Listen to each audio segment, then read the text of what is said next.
Hi friend good morning जय जगन्नाथ। किस दिन हम देहटे भल नाला बोली तो ब्लॉग आसी पार नाला। तो आज एठू रेगुलर ब्लॉग आसो। तो ये सकाल गाधे पाधे ठाकुर पूजा कर दी। ठाकुर पूजा कर सारी किचेन सबुदिन पर आज भी बासन सब साइज की रखी तापर जाइए लंच प्रिपेरेसन राम उठा पूर्व अधा लंच प्रिपेरेसन सरीगले आगे किसी असुविधा हुए। तो ये आलू साइज देखी जापे आलू भाजी देती जापे लंच आज कौन हम जब जापार तो मुझे कहीदे आज एक्चुअली मटन हम आमर कौन श्रावण मास स्टार्ट हो मसे आइंस खाइबुनि। तो आज डुंगुड़ी मटन नहीं आसी मुझे हाँ तो से सका लगिगली प्रिपेरेसन मसला भी आलू भाजी सहित मसला भी गोटे रेडी कर देती। आसी राम कोटला को डुंगुल ना डुंगुल आज उठी जाइए मन पड़ा मटन आस डुंगुल जाइए मटन आने। तो राम कम सब सरला आम समस्त लगिगलु मटन बनवार ठीक मटन प्रिपेरेसन स्टार्ट हो गला।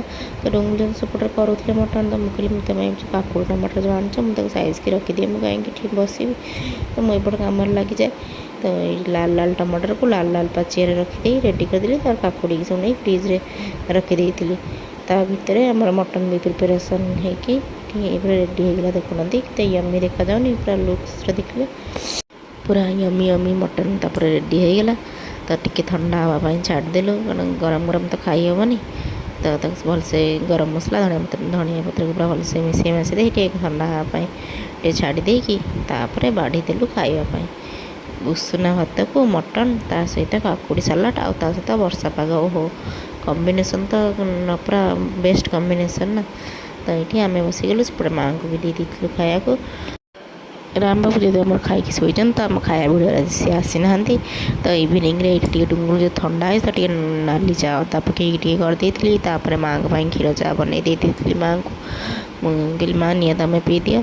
तो डुंगुल भजा नाली चा कर बंची जाता तो मुझे सेव पकईकी खाई खाई सारिकी आम बाहरी गलु पवन आहार करने माने तीन जन दी चकिया बान धरी आमर भ्रमण चलु टी पाग आज वर्षा रहा संध्या बेले। तो ये कहले पुक नहीं जावा बुले आनिया।